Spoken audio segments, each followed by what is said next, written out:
everyone, and welcome to your journey to Storybook Land. My name is Shane, and I'll be your storyteller and captain today aboard the SS Merriweather. For your safety, I'd like to remind you to please remain seated throughout your entire voyage, keeping all hands, arms, feet, and legs inside the boat at all times. And please do supervise those little ones, because we wouldn't want our story to take any unexpected turns. Now, most people like to visit their fairy tales through the pages of a book, but here we like to go down rabbit holes or maybe even use a little bit of pixie dust. It can be often quite magical, though menacing as well, but do not worry, though it looks like we're heading in through the jaws of Monstro the whale, the same whale that swallowed Pinocchio. We're actually being transported to a very magical place called Storybook Land.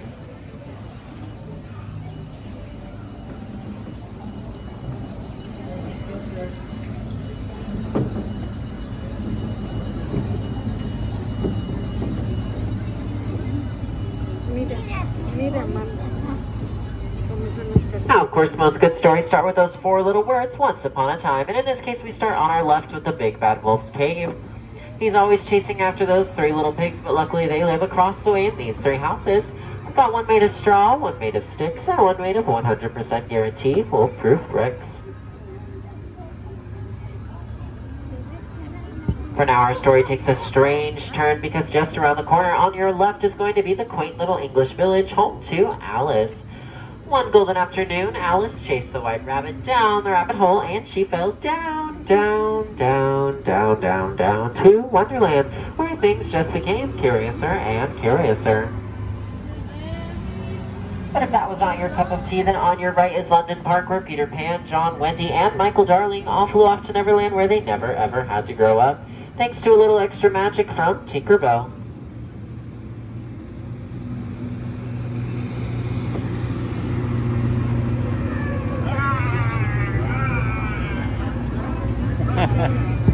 And just one jump ahead is Agrabah, city of mystery and enchantment, where a street rat named Aladdin met Princess Jasmine in the marketplace. And though the two were from different worlds, through the power of love and a little help from the genie, they were married, living in the Sultan's palace to this day.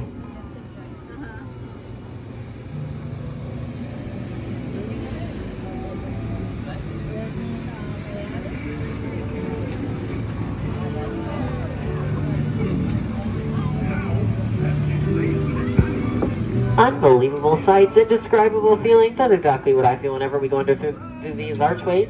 These are actually the same archways that Princess Jasmine and Aladdin flew over, sideways, and under on a magic carpet ride to a whole new world.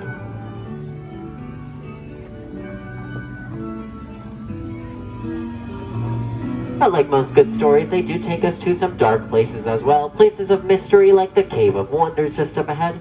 This cave bears a curse that can only be lifted by the genie of the lamp, but legend does say that whoever frees that genie will be granted 3 wishes. So let's all make a wish and see what happens.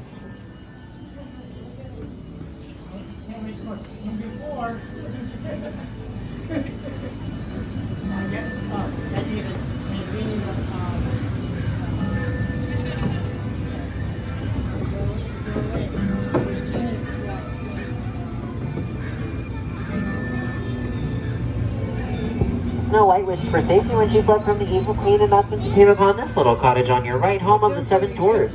They offered her shelter in return for her kindness. If you look closely, you might be able to see them mine or hear them whistle while they work.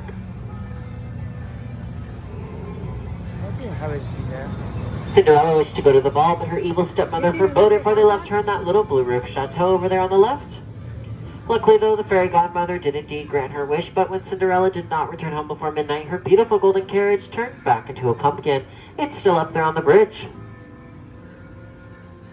Luckily, though, the fairy godmother did indeed grant it, and the magic does not run out.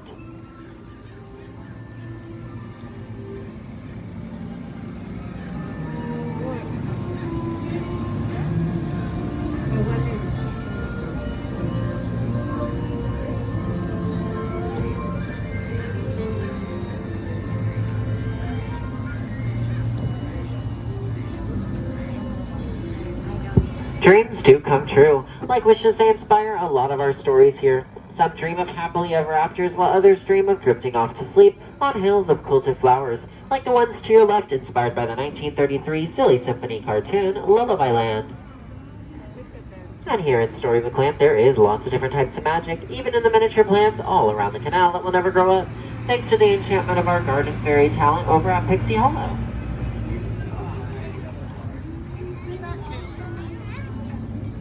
That's why this ride was made favorite by Master Walt Disney and continues to inspire stories today. Stories like Wind in the Willows with the Mole Rat and Mr. Toad, whose stately manor Toad Hall is coming up just on your left.